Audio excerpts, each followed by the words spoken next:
switch is signed on. Okay, we're going to start again. Hello and welcome to the CommonSpace office. I'm here with Angela Haggerty. Hello. Angela, so tell me, what is the latest from the CommonSpace office? Well, we're working away. We're which bit? Where exactly am I? Where's That's the camera That's the there, camera, right? See the big, we were that all big finger. confused last week. We were all wondering which bit we're supposed to look at. But you can look at me. Whatever's comfortable. You're yeah. the camera. Near the camera. We've been busy as ever, Kevin. To be honest, we just we're a daily rolling news service, so it's whatever is going on today. I suppose it's Theresa May is going to be the next Prime Minister, but we've known that for a few days, so it's not like this is actually. It was more of a big breaking news story when we found out that was going to happen. So we're just plodding on with a few things. We're actually doing some style training today because as I was saying last week, we've got 4 new people in, and they're on a work experience programme that CommonSpace is running, this paid work experience programme. And so today I've been doing a bit of training with them on style for the website. So far what we've been doing is training them up on how to write news and feature stories and all that kind of stuff, how they're putting that together. Okay. And we're focused mainly on that, and they've been writing stuff for us for the website. But another aspect of what we do is style, and people think proofreading is just about checking articles for spelling mistakes and things like that. It's not actually. The style of a newspaper or a news website is actually really particular. If ever anyone feels like understanding more about this, go online and Google the Guardian and Observer style guide. It's online, and just look at the size of it, and it will give you an idea of what we're actually looking for when we're proofreading articles. It's a lot more than people realise, and the point of that is it's all about kind of building a sense of familiarity within your website, so that everything's in a similar tone of voice and that it's all consistent. So all media. All have media the same do that. style Yeah, they don't all have the same one. They have different. They have So we different. use the Guardian and Observer one because that's online, so it's easy for everyone to access. And a lot of people, in college courses and university courses, when they're training people, they'll use that guide because it's accessible. So, the Guardian's quite widely read and used. So we tend to stick with that one. So I've just been doing a bit of style training with the team today. So they've been checking articles. I'm giving them articles with loads of mistakes in them and challenging them to find everything that's wrong. Excellent. And then we'll be going over some of that stuff later. So we're trying to. It's difficult because we've got to run the website. But at the same, and Michael Gray, I was saying last week, he's in Europe at the moment. Yeah. He's gone away for a couple of months. Jen Stout's now left, as she's got a college place in Northern Ireland that she's going on to, a university place rather. And we've got David Jameson, he's one of our regular reporters. He's here, but this is his last day in the office, and he goes off on holiday for a fortnight. Right. So actually, all we're going to have left in the office is the 4 work experience trainees who are thankfully doing an absolutely fantastic job. That's a lot of output, isn't it? Yeah. So somehow we're going to have to, between us, maintain the output. Plus, I'm still trying to do the training and the work experience element as well. So it's a real challenge. We're really trying to juggle a lot of stuff here. But we're getting there.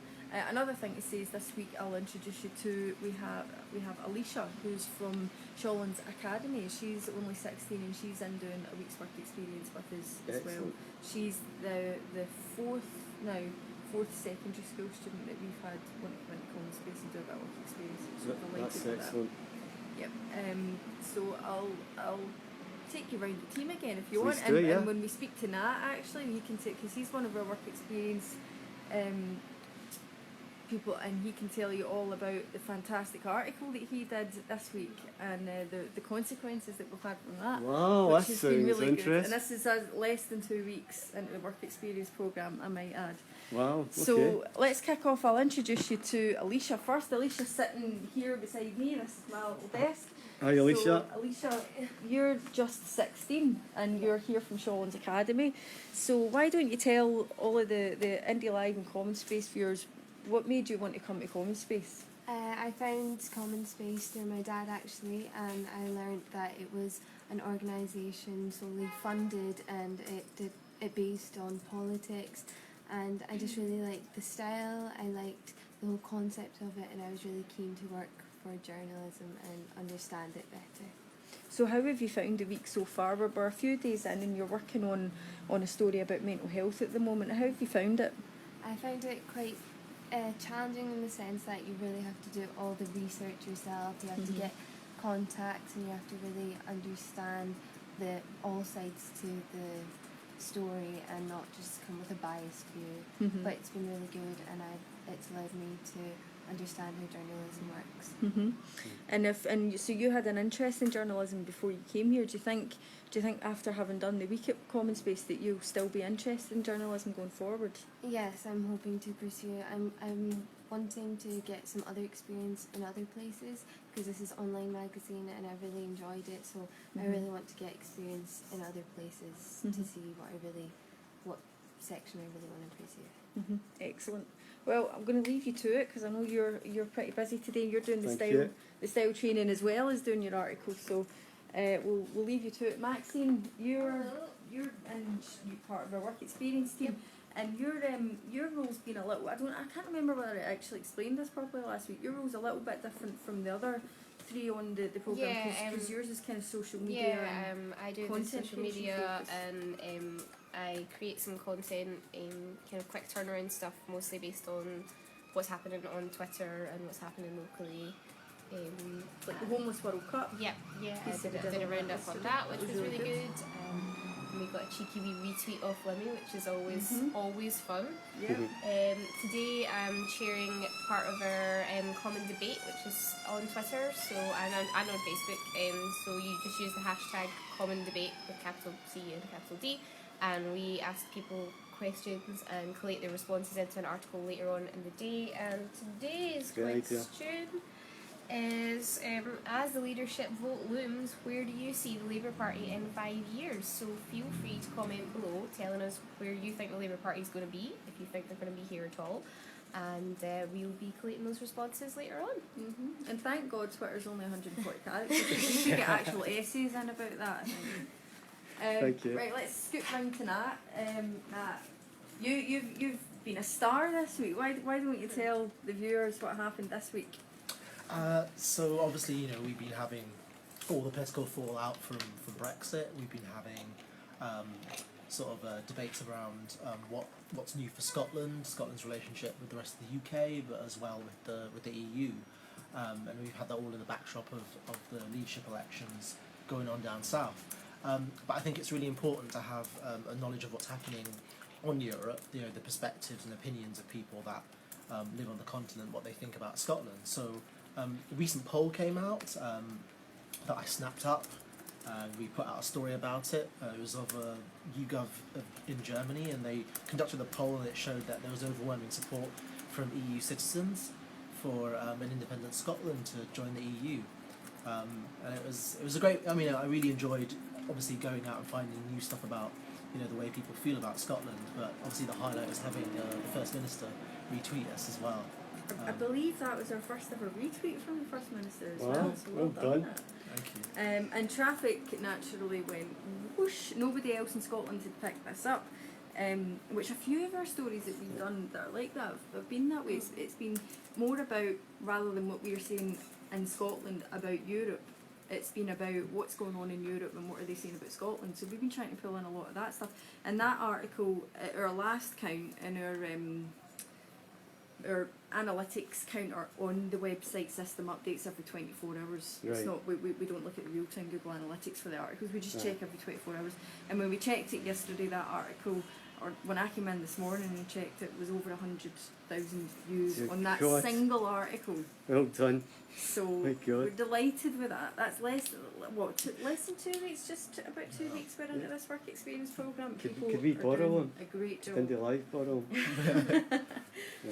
So, and then similarly we had another one about was it Austrian Finance Minister yesterday, and that went, traffic went mad for that one again. So it's good to know we're obviously offering something in that department that people feel like they're not getting elsewhere, because we're seeing when we've got traffic figures like that, it's because people aren't getting it somewhere else. Yeah.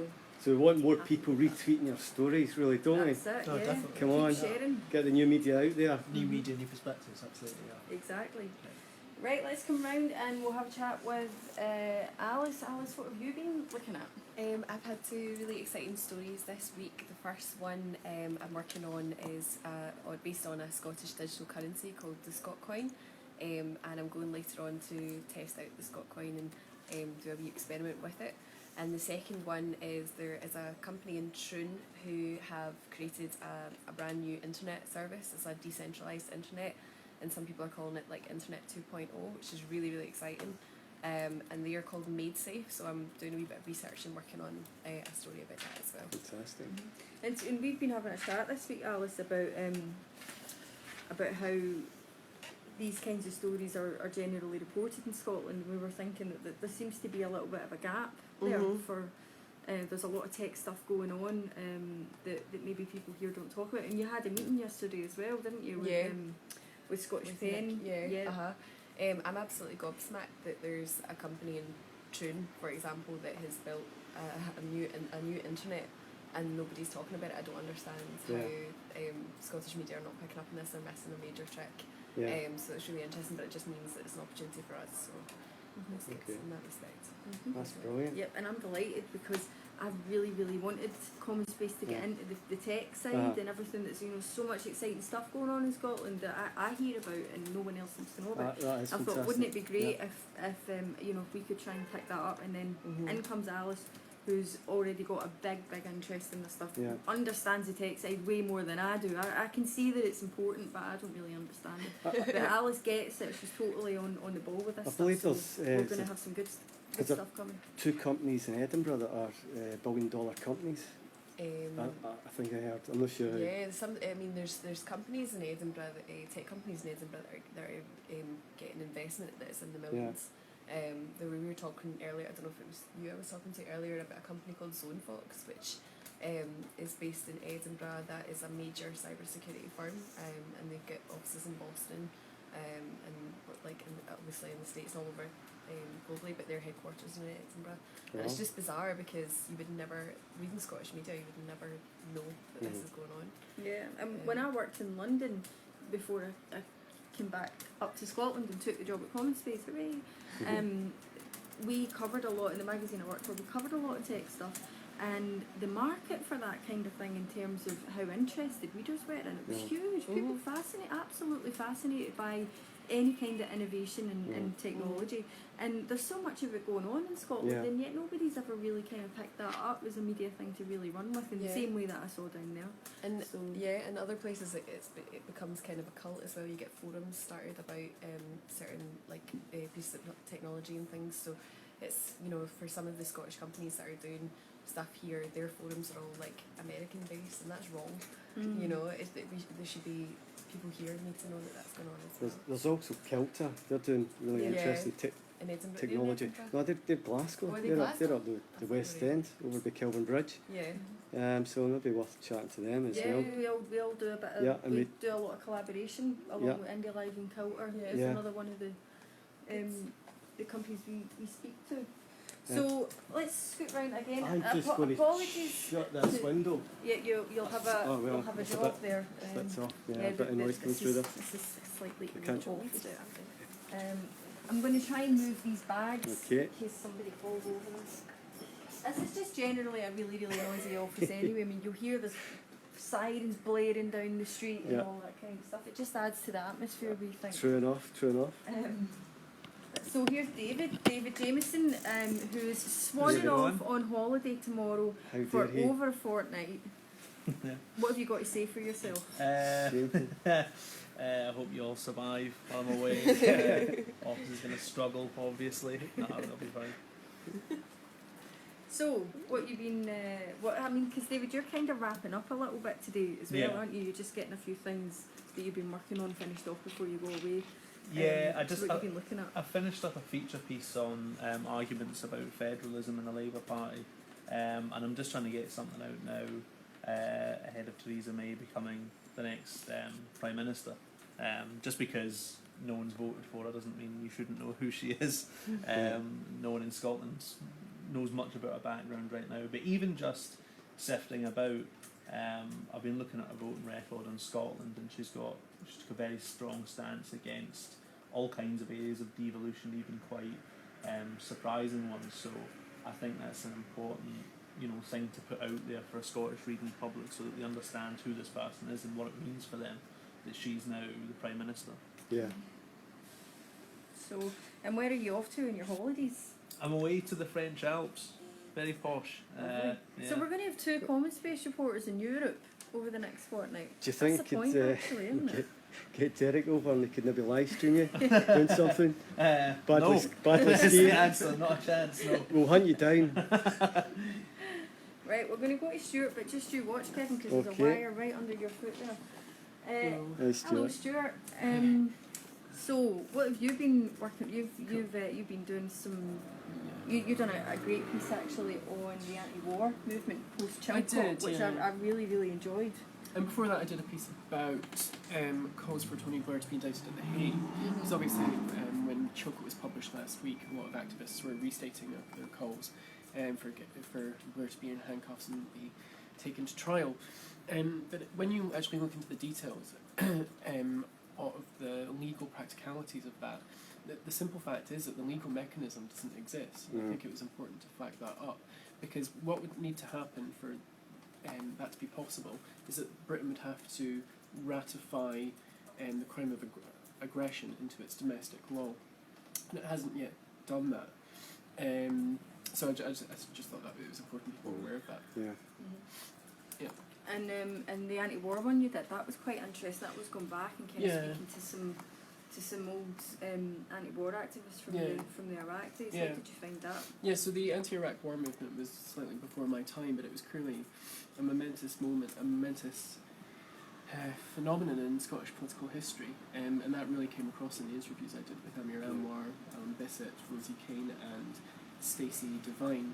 It seemed to be a really seminal moment for them in their political development.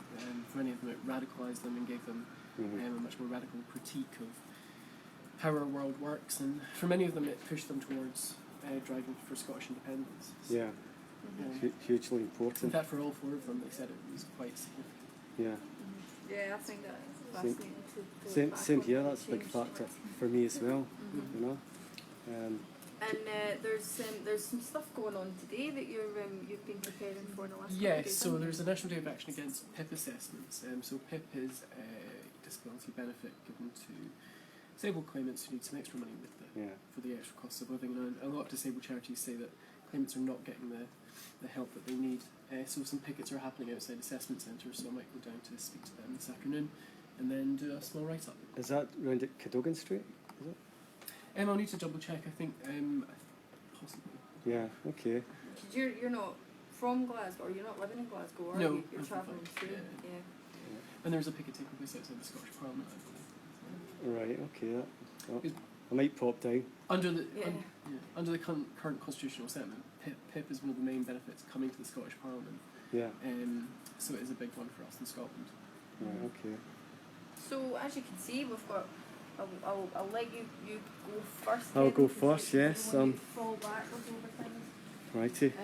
Navigate the cables. We've got quite a lot going on, as Absolutely. you can see. And like I said, in the middle of all that, we've got we're doing like the style training, which is kind of like, apologies everyone if it feels like I've just sent you back to primary school, but it's kind of like that. It's like find the mistakes and then count them all up and we'll all go over This it. isn't journalism. It's got to be done. But yeah, it does, because it's about kind of retraining your eye to look for Yeah, things in absolutely. articles that your mind kind of isn't really trained to do. You read in a certain way, and if you're going to proofread and sub-edit and all that, you have to kind of retrain how your eye picks things up. So it's quite essential that we do it.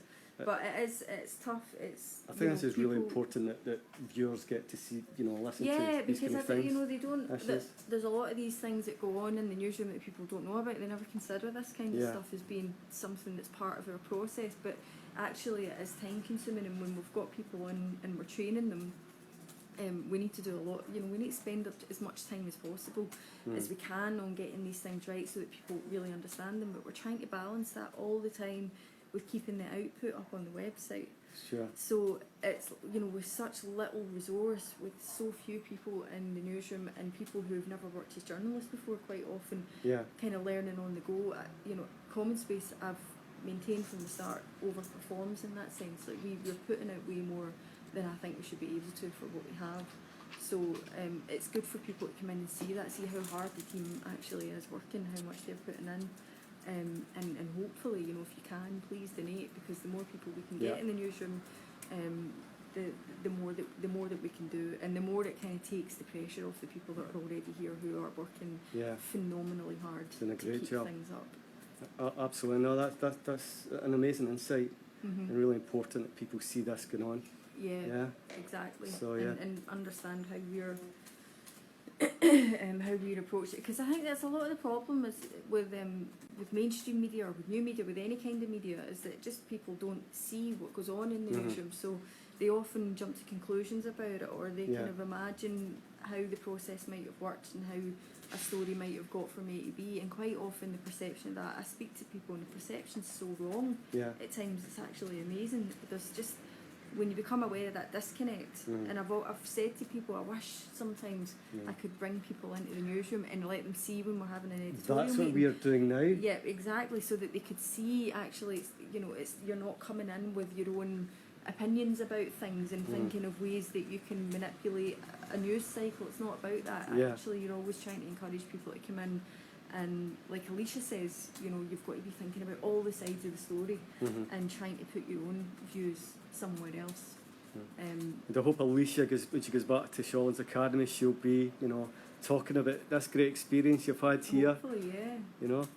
So, and yeah, and we've actually got another girl who I think is 14 from a secondary school, who's already Wow. asked if she can come in That's and do brilliant. some work experience. I think that's going to be in September. Ah. So we've still got a steady stream of, and it's great to see such young people with an interest in journalism wanting to come through and learn it this way, rather than, you know, it fascinates me that people want to come to a place like CommonSpace and they're not battering down the doors of maybe the Herald up the Yeah. road or something, but they actually like what we're doing. That's really encouraging. Absolutely. Tell me, what about if people that are watching at the moment, they're interested in maybe, you know, doing kind of internship, or, you know, Well, some. yeah, they can get, anybody they can do get that? in touch. What we're doing just now is a paid work experience program, so it's not very much, admittedly, but it's we're trying to take it from what we've been doing, which has just been people coming in and doing work experience on the hop, to Yeah. trying to make it more of a program of things. And we want to be able to pay people to do that, but we're limited. The only reason we can do this for 2 months over the summer is because Michael took a 2-month break Right. to go abroad, and because Jen was leaving to go to University in Northern Ireland. So that gave us an opportunity to then use basically the wages that they would have had in that period of time to create a programme Yeah. instead. So you that's you the need only way donations, that- don't you, to really keep Basically, this? it's just that we've diverted Mhm. the funds that we would have had. I have put in an application to the Edge Fund for some funding to see if Yeah. we could, because That'd be brilliant. another thing that I'm really keen to do is to get people from disadvantaged backgrounds into Yeah. the newsroom on a work experience programme, because you know, the problem with doing a work experience programme where you're not paying very much, or you're not paying at all, which we wouldn't do. If people want to come in for work experience, approach us. I won't say no to anyone, but I'm not going to advertise for a work experience Right, programme okay. if we're not going to pay for it. So that's kind of the deal. But the problem is that if you do it that way, people who can just come in and do work experience on their own time and for no payment, or people that come in and do it for a small payment, they're in a lucky position to be able to do that. Yeah. But people coming from a disadvantaged background, unless they can actually be guaranteed a decent wage for the period of time that they're here, they're not going to be able to do it. Because if you're coming from a low income Travel, background, you've got all of that expenses and stuff. stuff. If you're having to claim any benefits like housing benefit, or even just partially having a bit of income, if it's a small amount, can mess all that up. It puts people off taking that leap to do things like that. So we need to be able to create something where we could give people a proper wage, even though it's a work experience programme, because I don't think that our newsroom is, you know, that we can say it's a diverse newsroom Yeah. if we don't have people that are coming from that background in here, because they're the ones that, you know, are hit the hardest by government policies often. So we need those voices in the newsroom. So we're trying our best to think of ways we can do it. It's not that easy just to do this with the direct donations that we get, because that's just, you know, that's covering our it's covering the overheads that we've got as it is, but it's, you know, we need a lot more than that to be able to run these things. So I'm looking at absolutely. external funding to supplement it, but the more that people can donate, obviously the better, the more likely we're going to be able to. It's not just about getting bodies in. I want to get the right. I want to reflect the society out there Yeah. in our newsroom. Uh-huh. So that's a challenge for us. If we don't like the way the mainstream media does it, because they're not diverse, then we can't just repeat that. No, of course. We've got to try and I think try that's and find a way. fantastic. And the Edge Fund, we've done a couple of live streams with the Edge Fund. They're a great organisation. If you They Google are, the Edge Fund, you can find out more about who they are and what they do. But they support a lot of local kind of charities and groups that are really good. They've now got an office in Edinburgh. John from Edinburgh is part of the Edge Fund now. So Yeah, well, I mean, I think their Good idea. latest funding round is just finished now. But Yeah. for people, anyone that's involved with like a small charity or community group or something like that that's looking for a funding avenue, have a look at the Edge Fund for their next round, because it looks like they give a lot. They give a lot to the kinds of groups and organisations that are quite popular on CommonSpace. You know, like we cover a lot of their campaigns and their activities. Yeah, same here. Yeah. So and the Edge Fund seems to give quite a lot of funding to groups like that. So anyone watching now that's a CommonSpace reader or involved with groups or campaigning, as a lot of our readers are, definitely worth having a look at the Edge Fund. Yeah, definitely back that up 100%. Okay, so is that a wrap? Sun's coming It's out. the sun. Do you know what? I was going to head up to the World Cup homeless thing and do a live stream, good. but coming in the bus it was thrashing down. Yeah. So now it might be possible. And I don't know if I'm Alice. Are we doing a live stream later on? Yes, we're doing a live Are we stream. I might be doing a live stream with Alice. We're supposed to be doing a live No. stream at the Arlington Bar. What we're going to do is it's not live actually. Is it? No, Oh, right. it's not. Okay, the one It's that we're just filming it. was okay. I can do that. no But problem. we're gonna. I've been given some Scot coins. I've been given 1,000 Scot coins. So You get 1,000. I only get Yeah. 500. did you? I'll be having Maybe I love. should have kept my mouth shut. So we're going down to get a pint of beer. Right. Okay. What time is that? You tell me. I don't know. Right. Okay. I'll have to phone Wally from Scotcoin. Yeah. Okay. So We're just keeping everyone in suspense. You'll have to keep an eye on CommonSpace. yeah, To see there'll the be a video video. of that when That's it's right. ready. Scott Coin. That's again, as you were saying, Alice. It's a really important, So- development. Yeah, I mean it's obviously it could be used as our own currency. I think that's what Willie at the Scot Coin Yeah, wants he's very to do. keen on it. So, yeah. Yeah. Obviously cryptocurrencies are interesting because a lot of people are really skeptical of them. Yeah. But it could be the kind of thing that in like 10 years time or whatever, everybody's using them, and you think back to Yes. when people were laughing, saying that'll never happen. Yeah. Caveman type Yeah. attitude. Alice was asking we were talking about this the other day, and I'm saying I don't see the point of it. Why would I use that when I've got a currency? I don't understand this. See, I mean, as interested as I am in technology, I'm ancient. But then I once predicted that Facebook would never take off. So that Yeah, I know. Alice is probably right. In 10 years' time, we're all going to be using, and I'll still be sitting there refusing to get involved in it. You with your Insisting that it'll pound never take coins. off. Exactly. Yeah. Your vintage pound coins.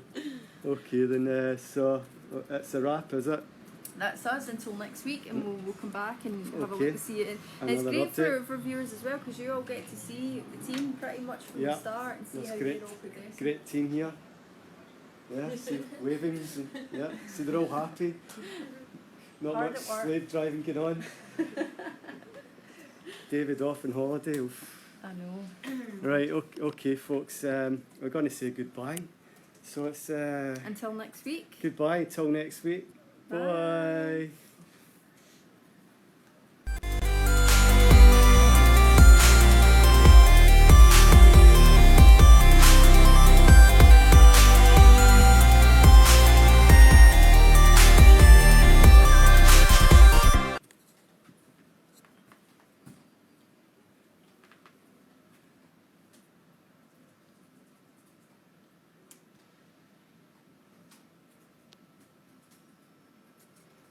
Done.